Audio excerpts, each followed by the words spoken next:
Yo guys, what is going on? My name is Vexlate, but you can call me Nick, and today I'm bringing you the second fight simulation for UFC 273, and today this is the simulation of the co-main event of the evening. We got Petr. I was literally about to say defending, but no, he is technically challenging for the Bantamweight title. It does feel like he is defending it, but no, he is challenging the champion, Aljamain Sterling. As you know, or maybe you don't know, Aljamain Sterling technically beat Petr for the title back in 2021. I believe it was over a year now. I think it was over a year because I think it was in March of 2021.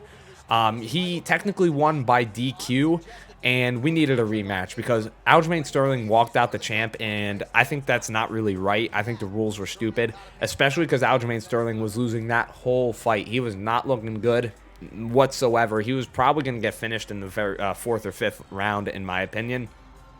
So this division very, very much needed this rematch, in my opinion, because I think Petr is the better fighter. He was winning that fight, and I think it's only fair that Petr gets his rematch here. I feel like he's the rightful champ, in my opinion. I know he's the interim champ, but it feels like it's his belt, and let's be honest, he feels like the rightful champ, and that's why this rematch was much needed. Can I get rid of my face cam for a quick thumbnail? Easy, there we go. So yeah, technically, if he wins this, he'll be, if you want to get real technical, if Petr wins this, he could be a three-time Bantamweight champion. The first time he won it, then the interim, and now this. So, yeah, it depends if you count the interim or not. But, yeah, I favor Petr into this matchup, but I think a lot of people are also discrediting Aljamain Sterling. He's not the best of the best, in my opinion, but he is good. You know, people are just discrediting him off of this Petr fight, because I think Petr is the best Bantamweight in the world right now. But people got to remember that Sterling is a legit contender still, you know? He's technically the champ, but he's a legit contender, you know? He's a good grappler. I don't think he's better than Jan, though. That's the issue, is I think Jan beats him in every aspect of the game. Although Aljamain Sterling does, you know, have weapons. Look what he did to Corey Sandhagen. It's just, can he do any of this against Jan? I'm not so sure. So the odds are pretty like heavy towards Jan, which I think is legit, but it's not an impossibility for Sterling to win, especially with having, you know, prior cage time with Jan and definitely working on it and perfecting the insecurities or the flaws, I would say, in his game from last time.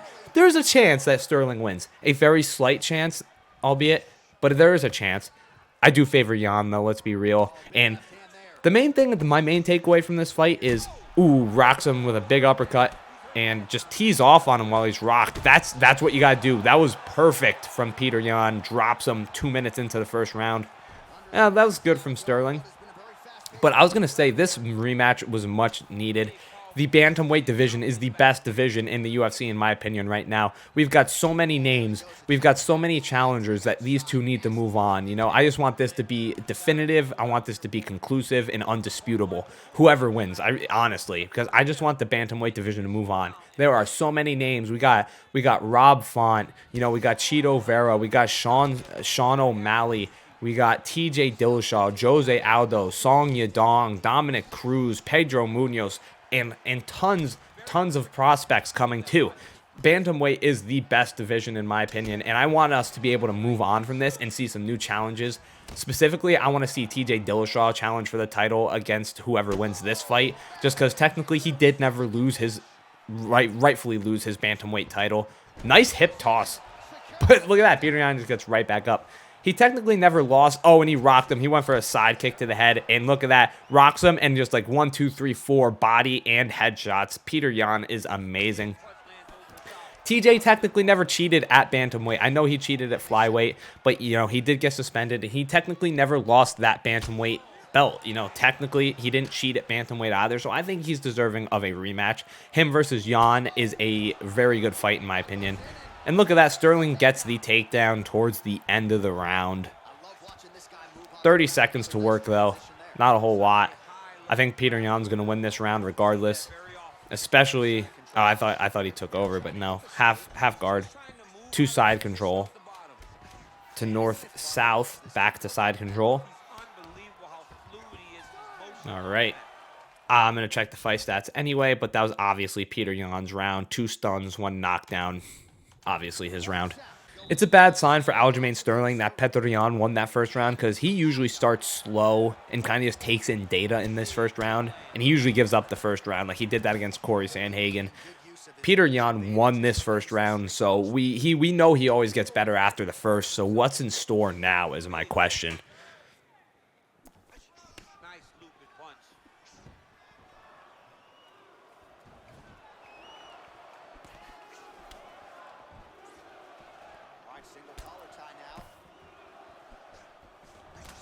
Ooh, that was a nice counter shot.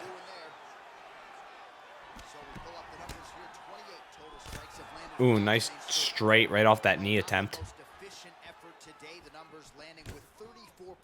Did it again, I believe.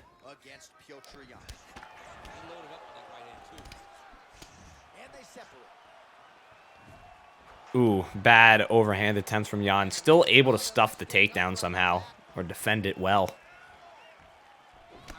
Oh, spinning wheel kick. Oh, jumping switch kick right back.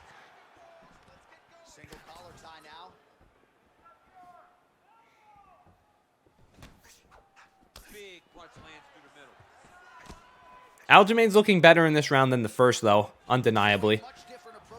And he's rocked with that same uppercut yet again, just as I say that. And Jan is doing a very good job at not letting up once he is hurt. And stuffs another takedown. That's got to be very discouraging if you're Aljamain Sterling. You're getting rocked, and then you can't take him down either.